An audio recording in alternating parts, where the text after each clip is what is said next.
这个师傅把整体的给它找平一下。他说是不是那个地方的膜脱落了？已经补了好几次了，刚刚也补了，现在又塌下去了。不知道是混凝土少了的原因，还是那个膜脱落的原因。从肉眼可见的地。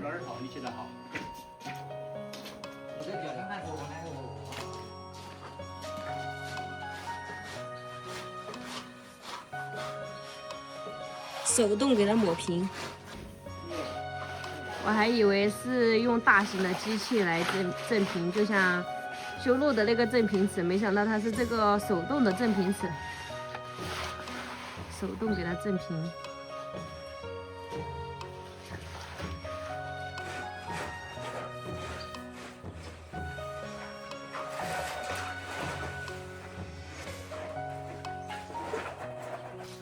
这最后一次正平了，正了之后就不能再上去踩了。如果踩了的话，就没办法再继续解决，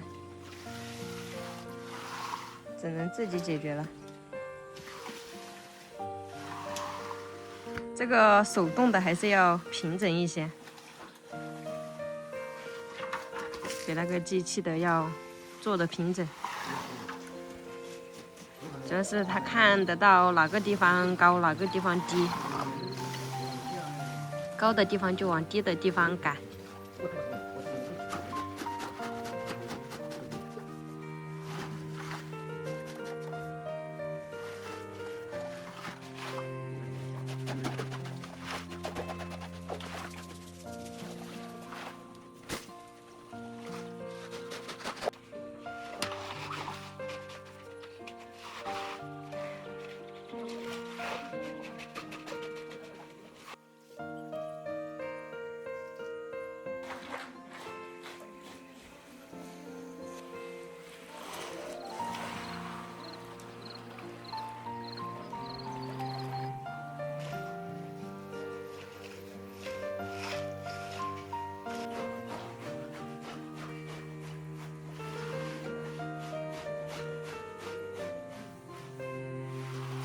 这样看起来大平小不平。如果不需要清光的话，就是这样毛的。然后安装地板砖，它的结构性会更好一些。如果清得太光滑的话，就只是不安装地板砖就再清光，因为打扫地面好打扫一些。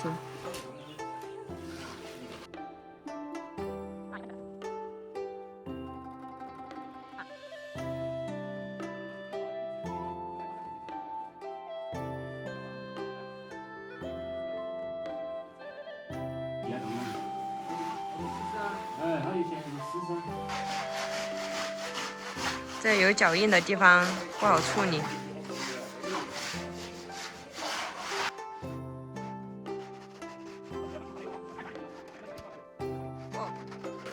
他们说那个脚踩的脚印的位置容易开裂，如果要防止这个问题的话，就是装地膜，铺一层地膜在上面，它就不会开裂。但是铺一层地膜了过后，安装地板砖，它的结构性又不怎么好。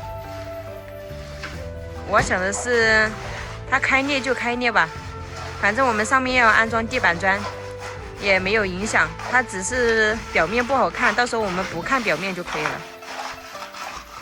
安装地板砖了之后，根本就看不到下面，只要它不漏水就可以。打漏水吧？看来没有任何影响，只是对于不安装地板砖的表面外观有影响。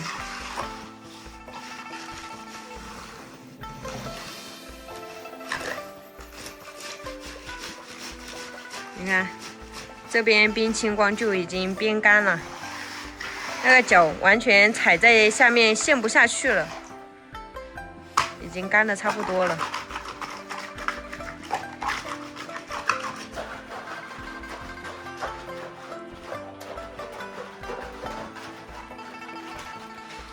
这边是正平齿正过的，很平整，还没有手动清光。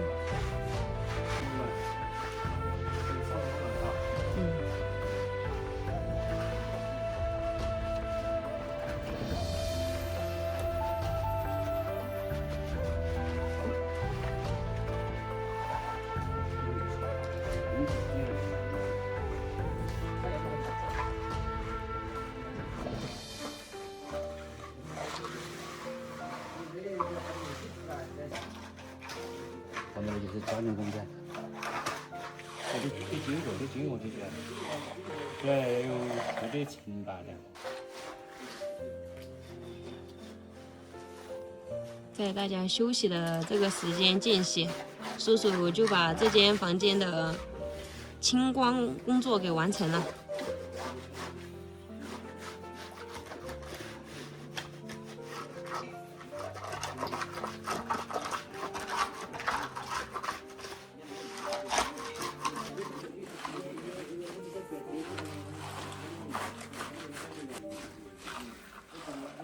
这个时候清也算是刚刚好。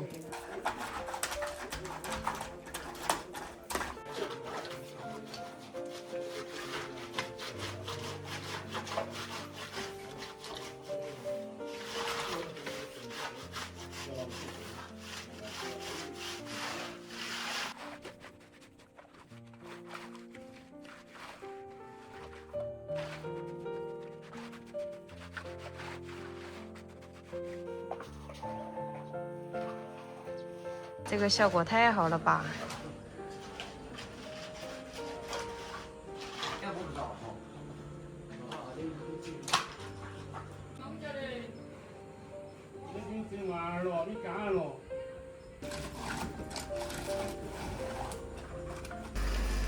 第二间房间开始了，这样横着拖，别看它这个震动的声音很小，但它震动的这个动力还是挺足的。它在那边震，然后在这边站着都能感受到整个板面的震动。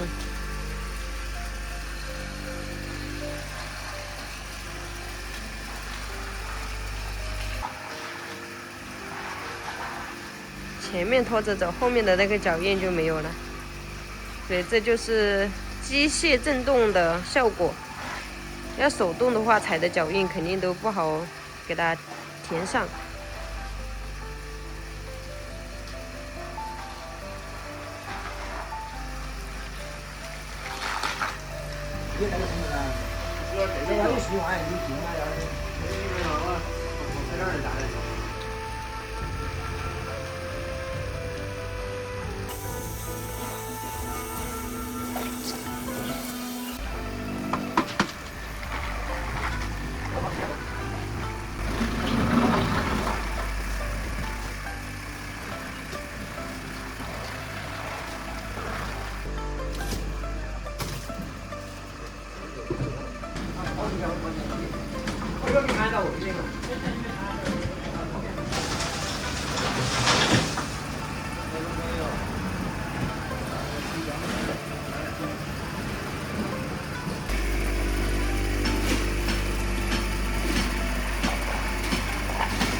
现在把这间房间的这些木板都给它扔下去，